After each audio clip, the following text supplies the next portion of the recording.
Oh boy, Justin Jefferson had some fighting words. It is hate week. Welcome to Locked On Vikings.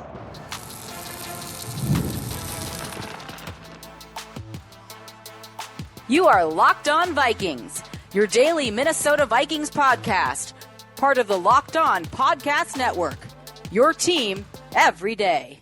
What's going on, everybody? Welcome to the Locked On Vikings podcast, where we're always trying to learn something new.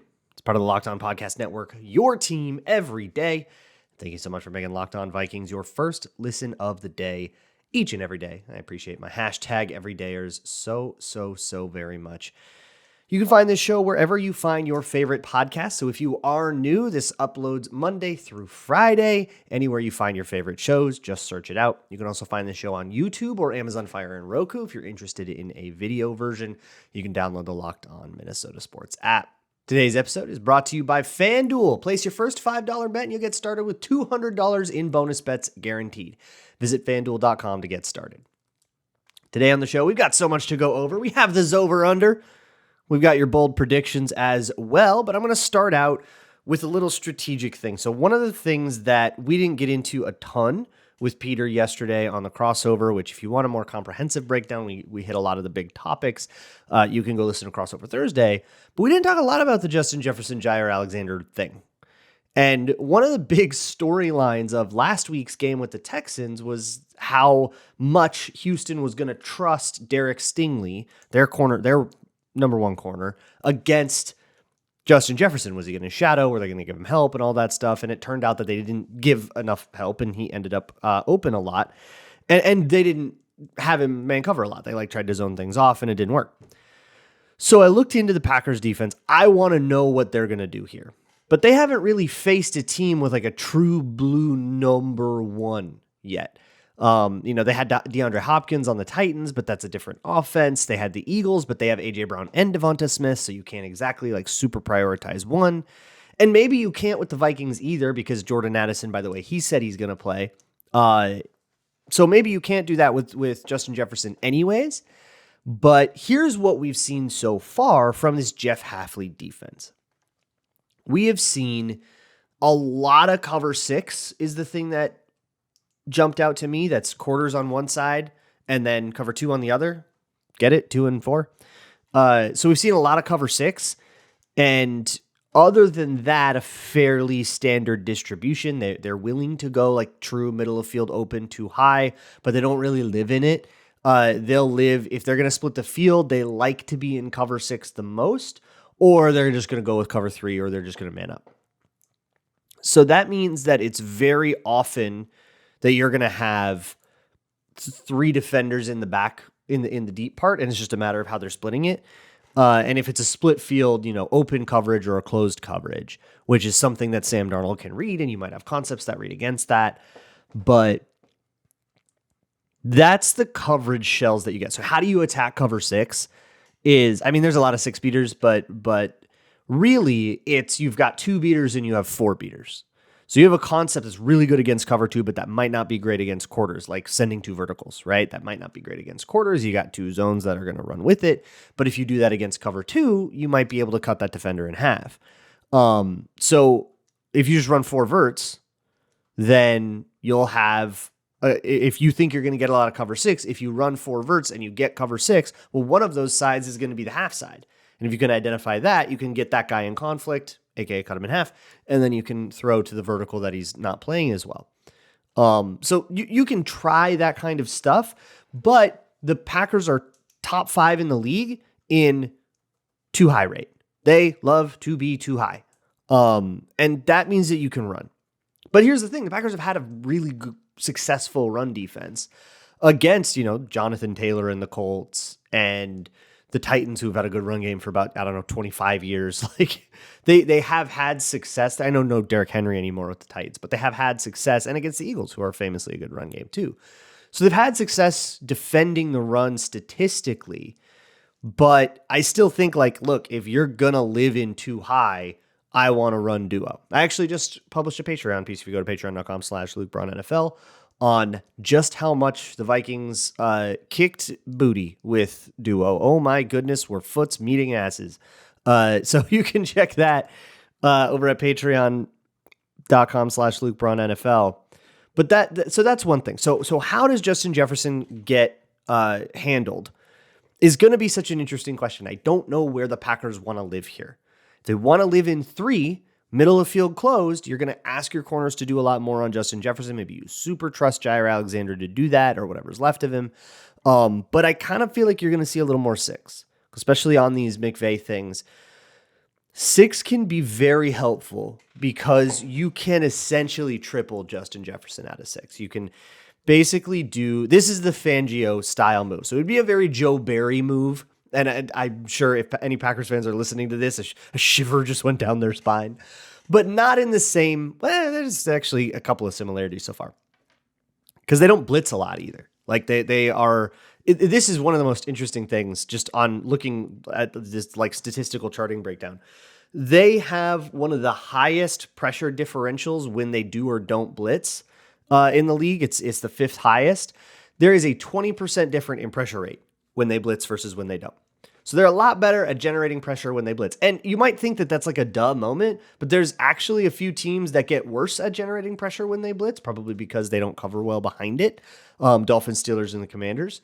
And there's a lot of teams that only get, a little bit. For the Vikings, as good as they are at blitzing, they get 8.6% better at generating pressure when they do versus when they don't blitz. But it's because their 4-man rushes have actually been incredible. So like it's closing that gap in a good way. The Packers have a bigger differential, but they don't blitz a lot. So they're trusting those 4-man rushes to get home. And those 4-man rushes have been more or less average at doing that. So if we can block that up, we're going to get probably pretty straight up coverage, maybe disguised as pre-snap, but otherwise they're pretty much going to play this honest. And if you get cover 6, what that probably means is, like I said, triple on Justin Jefferson. So what you do is the Fangio style word for this is Zeus. You might remember a lot of talk about Zeus from a couple of years ago with the Donatel defense, and then also with the Eagles and how they and the Lions handled Jefferson early in 2022. But what that means is it's Zeus 18. So it's essentially, holy crap, figure out 18. It's cover 6. You've got quarters on one side, halves on the other. And the half side is the one wherever Justin Jefferson is. You look for 18, that side's the half side. So that means you can get a corner in front of him, and you can even have Jaire Alexander travel with him and be that corner, whatever you want to do. You can jam him at the line. And then, and I think that's what Jaire wants to do because that's what worked so well a couple years ago. And then you've got a half safety over the top. So if Jefferson defeats the jam and then runs a vertical, you've got a half safety over that and Darnold can't throw it. And if he runs an over route with like a hard inside release, which would be a beautiful counter to that, you have quarters on the other side, and that deep defender has eyes on Jefferson on the other side. So you have 3 different defenders on Jefferson. Functionally, it turns into a triple team. That is a huge commitment, and what it also does is it leaves probably a guy one-on-one with Jordan Addison, and it leaves everything super deep and soft. So if you want to run into it, it's a good opportunity. If you want to test a Jordan Addison matchup, you can do that. There's a lot of different ways to beat that, and in the past, the Vikings haven't really had those tools. They either didn't have Addison or he was hurt or whatever. No Hawkinson, like early 2022 before they had traded for Hawkinson. And they still, of course, don't have him this week. And, they haven't been able to run the ball for various reasons. So they've got a few more of those counter tools, but it is interesting. I should mention what I brought up at the very beginning of the show, which was Justin Jefferson had some fighting words. People were asking him about the moment a couple of years ago in the Lambeau game in 2022, the slip and slide game. It was a total blowout. It was like 41-3 or some disaster, right? And Alexander in cover 3, if I recall, which is a more true blue assignment than what he spent most of that game in, which was squat, got a pass breakup on Justin Jefferson, like grittied on him, and it's the gif you'll see Packers fans post a whole bunch. And he's like, so does that stuff bother you? And he's like, nah, it doesn't bother me. It was like super definitely is like, he wants his get back a little bit. And they didn't meet last year. Jefferson was hurt for the first Packers game, and then I think Jaire was out for the second Packers game. So they haven't met since that. So I think they both want a little bit of a prove it on each other after the way that 2022 went with Jefferson. But, you got Eric Stokes on Jordan Addison on the other side. So it might not even have to come up that much if you're going to just have, Jaire Alexander with safety help over the top on Jefferson. Like, okay, we've got all these other tools now. So I think the Vikings are going to be able to move the ball. I think the Packers are going to be able to move the ball too for their own reasons. And that kind of leads me to start looking at the betting lines. So let's look at a little bit of Grambling. We'll get to the Zoever under next, as well as your bold predictions.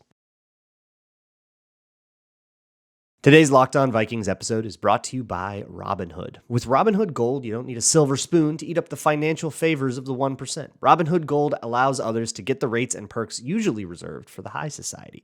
Now, the resourceful individual with Robinhood Gold can earn the very liberal rate of 4.5 APY on uninvested cash, receive unlimited 1% deposit bonuses, and be rewarded with a handsome 3% retirement boost on an IRA account. Robinhood Gold provides the privileges of high net worth for any net worth. These generous benefits are now available for only $5 a month. The new gold standard is here with Robinhood Gold. Sign up at robinhood.com/gold. Terms apply. For product-specific disclosures, visit robinhood.com/gold.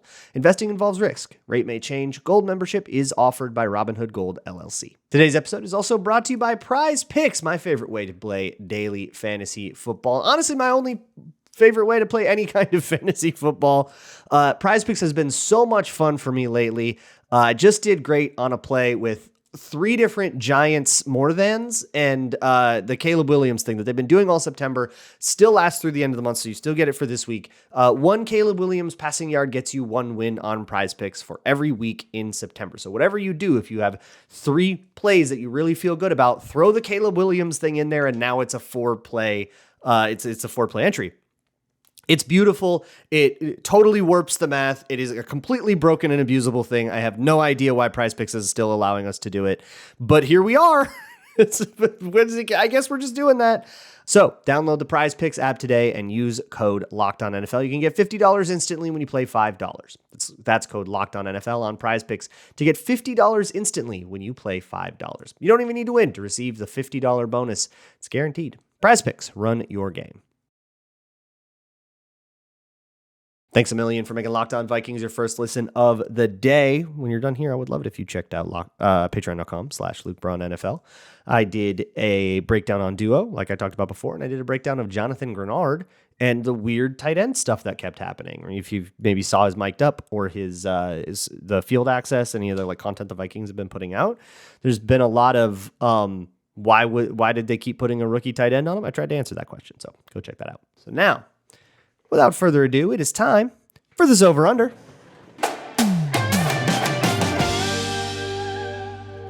The Zoever Under is a thing that I love to do here on Locked On Fridays, where we look at the betting lines, thank you to FanDuel for these, and try to suss out what the public thinks about this game by looking at the betting lines, plus, picking them if we like them. But really, we're trying to get a sense for, the betting lines at FanDuel come Friday, late Thursday, early Friday when I usually record, are pretty reflective of public opinion. So what do they say? And then at the end, we'll have the Rabbits pick the game. So if you're watching on YouTube, you can see that. If not, I'll narrate it for you. But first things first, here is where this game lands according to FanDuel. The Packers are -3 as of this recording. It has been 2.5 for the whole week, but it's actually now moved to -3 because enough people were hitting the Packers there. And the over-under is 43.5. So that implies a 23-20 loss. And as you look through the player props, you start to see like the Packers are just a little bit higher than the Vikings on like kind of all of them. And that's rarely how the game plays out. Let me show you what I'm talking about. By the way, I kind of like the over of 43.5, like a 23-20 game. It feels like the ball's going to move a little bit more than that. But I've been super wrong about that before with the Flores defense. So I don't know if I feel like confident with that, but that's kind of a little bit, that's like where my instinct is at, I guess. But for example, okay, so both Sam Darnold and Jordan Love have TD props of 1.5, over under 1.5, but Love's is at -125. Darnold's is at +112. So for the uninitiated, that means if it's +100, that's perfectly even odds. Anything higher than that is higher than 2-1 odds. So like that, they think that Sam Darnold has a less than 50% chance, slightly, of, 45% chance of throwing 2 or more touchdowns. And with Love, it's like slightly above a 50% chance to throw 2 or more touchdowns. So it's just a little bit of an edge to Jordan Love. I also think it's interesting that FanDuel is even allowing Jordan Love lines. That sort of confirms that Jordan Love is going to play. I don't think they'd if there was any uncertainty, I don't think they'd let you bet any unders with that. But also attempts. Darnold, 30.5. Love, 33.5. In terms of running back attempts, Aaron Jones, 13.5. Josh Jacobs, 15.5. Everything is just a little bit more. So for these offenses, FanDuel and the market at large believes that the Packers are just going to move the ball a little more. They're just going to have more plays. That's really what we're talking about here, is that it's a volume thing. They're just going to run a few more plays. It implies that the Vikings defense will maybe struggle a little bit more to get off the field. You're going to have longer drives, right? And some of that's yards, some of that's attempts. You can have an explosive play and it kind of ruins your attempts prop because you get, one passing attempt just cleared a whole drive. But what I find interesting about this is that there isn't really a declaration for the style of game we're going to have. It's just that they think the Packers are going to be a little bit better in every place. And even if you agree with that and you think, okay, yeah, Packers are at home, they've got a little bit of an advantage, and you think that they're going to eke out a win, and you even if you vibe with that, it's not going to play out that way. It's not going to play out where every single thing is just a little better. There's going to be a story of this game, right? Even if the Vikings lose, it'll be because of one thing specifically. And I don't think that they're going to go, bat totally over and lose in all of the categories, even if they lose the game at large. So if you think the Vikings are going to win, or if you think they're going to lose, but just do something respectable, you can kind of try to suss out what sort of game. Are we going to see a run-heavy game? Are we going to see a pass-heavy game? And you can probably take an attempts under on somebody, depending on what you think will happen there. That feels like where the best opportunity is to me. Which one that is where I stop being very helpful to you. You can go look at my Minnesota Football Party betting record if you want proof of that. But I guess just thinking through where all these props are, whatever, it just feels like they're giving the Packers a slight advantage in all categories. And it usually is going to play out that the Vikings take a couple, the Packers take a couple, and we'll see who wins the game. So if you can figure out, hey, we're going to have a run-heavy game here because both these teams love to play too high, both these teams love to play middle of field open, which is true. They love to play too high, they love to play middle, or they love to play with too high shells to start. And the Packers will sometimes rotate to a cover 3. Oftentimes they will do that. But either way, you've got people on the roof to start, which is easier to run into. So if you think this is going to be a run-heavy game because we're all going to be checking into our runs and every RPO is going to be the run read because the safeties are on the moon, then you might want to take an attempts over for your favorite running back. But if you feel as though this is going to be a game where, one team gets out to a hot lead, like the Vikings have in the last couple games, they've gotten out to a lead right away, actually all 3 of their games, and that the Packers will be chasing it and the Vikings will be trying to compress it, then maybe under on Sam Darnold's 30.5 attempts is good for you. Or you're also covered if the Vikings just don't run a lot of plays because they get a lot of 3-and-outs or something like that. So that's, I think, the way to approach this. And then the other thing I thought was worth mentioning was, so Justin Jefferson's over-under at FanDuel is 79.5. Pretty low for him, but again, that depends on what you think is going to happen with all this stuff with Jaire and how they're going to cover him, and is this just going to be an Addison game instead? But the Packers receivers, watching them on FanDuel has been fascinating to me. FanDuel has no idea what to do with the receivers, and they still kind of don't feel confident. So at this point, they've recognized Jayden Reed as the number 1 receiving option in Green Bay. He leads the over-under at 48.5. Justin Jefferson, 79.5. Total, total bell of the ball for the Vikings. Total focal point. Romeo Doubs, 38.5. Watson, 33.5. So it's starting to sort out. Week 1, they were all literally at 44.5. They had no idea what to do. And it's still sort of starting to sort itself out. But if you don't see Christian Watson, having his sudden breakout, you want to take that under of 33.5. Or if you see Jayden Reed continuing to be a focal point, you can take 48.5. If you think how that thing's going to play out, there's an angle here because the betting market really is refusing to make a prediction. So without further ado, let's have the Rabbits pick this game. The line is at 3 when I am recording this. As I recorded their game pick, it was at 2.5. So they're going to play that. And if you made this bet on Thursday, that's what you got anyways. So it works. So let's see what they pick. One of the things that kind of makes this interesting is I don't know where the Rabbits are going to be when I come in to give it to them. So sometimes they're already right next to it. But the other thing that's really funny is just how choosy Zoe is. She still has not picked. There she goes. So she is picking the Vikings. -2.5 or +2.5. Zoe, by the way, Zostradamus is 2-0 on the year. They didn't pick last week because I was out of town and the schedule was different. But ZD came up later and he actually took Packers -2.5, and then Zoe decided to go against him. They will, it looks right now like they were kind of boxing each other out and forcing each other to pick from different sides. They will not always do that. They will sometimes pick a corner and both eat from the same one. It is completely random to my understanding. Well, not random. It's, of course, they're predicting the future because they're clairvoyant creatures. Okay, that was the Zoever under. Next up is your bold predictions. Today's episode of Locked On Vikings, and of course all of those betting lines we just talked about, are brought to you by FanDuel, America's #1 sportsbook. Big deal going on at FanDuel always, but right now the shape of it is that whenever you place your first $5 bet, if you want to take any of those lines that we just talked about, put $5 on it, you get $200 in bonus bets guaranteed, and that can kind of get you started, get your feet wet so that you can explore things the way that you want to. Once again, that is your first $5 bet at FanDuel.com. You get $200 in bonus bets, whether that bet wins or loses. Here's an interesting thing also about the FanDuel lines. While the Packers are favored in this game, the Vikings currently have shorter divisional odds. So if you want to take that, your ship is kind of sailed to get high value, but it's still +195 for the Vikings to win the division. That's almost 3-1 odds, whereas the Green Bay Packers +270. So if you want to check that out, you can at FanDuel.com. Put $5 on whatever you're feeling, and you can get $200 in bonus bets. That is at FanDuel.com, America's #1 sportsbook. We're up all night to get bold. We're up all night to get bold. We're up all night to get lucky. Okay, welcome to the bold prediction segment.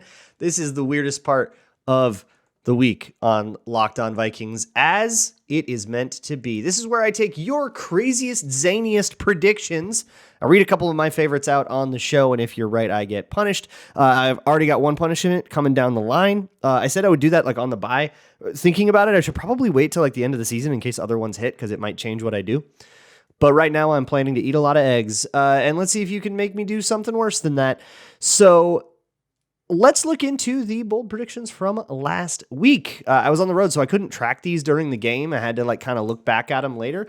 I don't think we got remotely close on any of them. There was one that actually was interesting, but we didn't.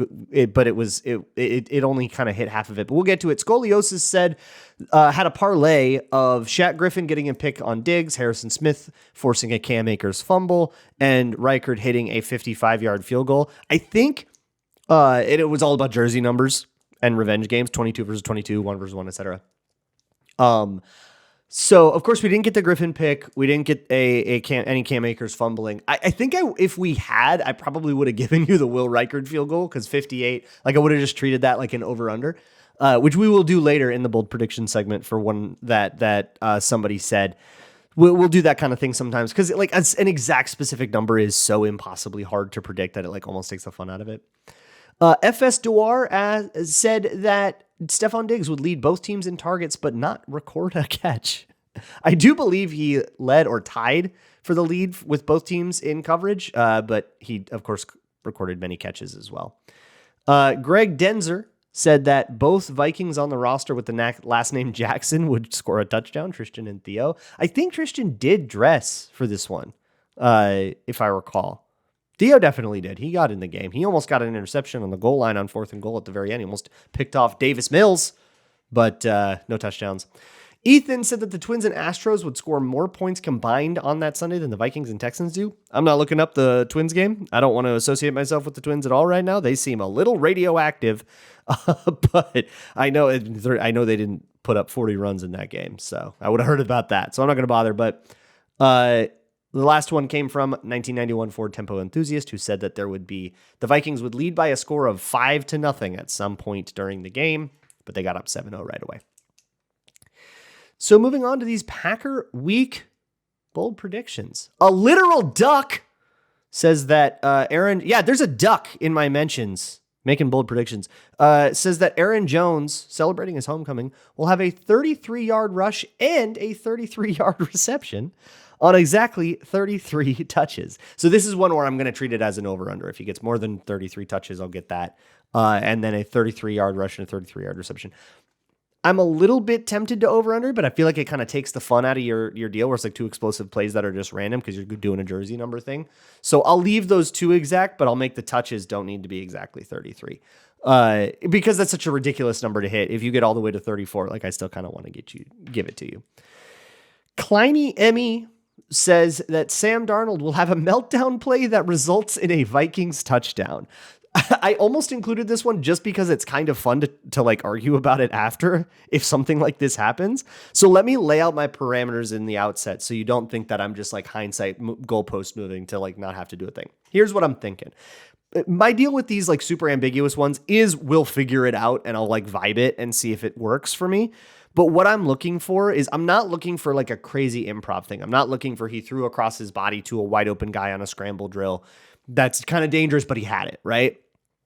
I need something that is genuinely turnover worthy and not just you threw into tight coverage, like genuinely you fumbled and it should have been a turnover, but somebody picked it up and scored. Like that's the kind of wild thing I need to happen. I need there to be a sense of the Vikings absolutely didn't deserve that. That it like no part of that play can be good for Sam Darnold. It has to be 1,000,000% lucky. It has to be I dropped the ball and I kicked it and it landed in, and it bounced off my foot and it got to Brandon Powell's hands and he did. Like if Brandon Powell had scored on the like backward lateral nonsense thing that went there, like that would be the kind of vibe that I'm looking for. And I think that's the kind of vibe you're looking for too. But I would be here forever if I needed to like litigate every possible thing that could happen. So if we have a play like that, we'll argue about it. We'll maybe even talk about it on next Friday's bold prediction segment. But for now, we'll just leave it at that. I need it to be genuinely awful and turnover worthy, and it needs to have like a really big component of luck. Those are the two things I'm looking for. Next one comes from Malcolm Biggles, and Malcolm, I love this one so much. I was dying when I first read this one because you found a way to get Oilers' number into a bold prediction. This is beautiful.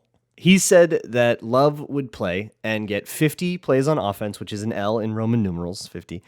Score 0 passing touchdowns, which is an O. Get sacked 5 times, which is a V. And have 2.718 yards per rushing attempt, which is Oilers' number, the magic math number. So it spells Love. Beautiful work. Just absolute Da Vinci painting of a bold prediction. I love this. So this is one where like sometimes I feel like I can do an over under here. Like if he gets sacked 6 times and all the other things happen, I'm good with that. I do like in terms of 50 plays, I'm going to say 50 dropbacks. I'm not giving you handoffs. I think it has to be 50 dropbacks, but 50 or more. So I'll give you like an over-under there on the L and the V. I'm not going to give you an over-under on the E. The E, we got to hit Euler's number. But we will only, it has to be displayed on like ESPN or whatever at 2.7.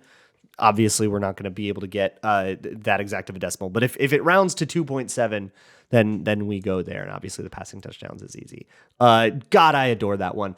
Hodunk MO, tough act to follow, man, says that Sam Darnold will score more points for the Packers via pick six or safeties, etc., than the Packers offense will score for itself. Reminder that whenever I do these, extra points are special teams. So 3 safeties like equals a touchdown. You get, or like a pick six plus 1 touchdown is going to equal itself and it will be a tie, but ties go to me. So we have to do more. via pick six or safeties. Fumbles also, but only if they're like clearly his fault. If it's like a blind side and, he was lining up to throw and he should have, and he was trying to like, and he just gets it like stripped or whatever. I'm not going to do that. But if he's scrambling and he loses ball security, like, there's a difference there. So we have to like be judicious about how we assign blame here, but I kind of doubt that that's going to be the thing that comes up.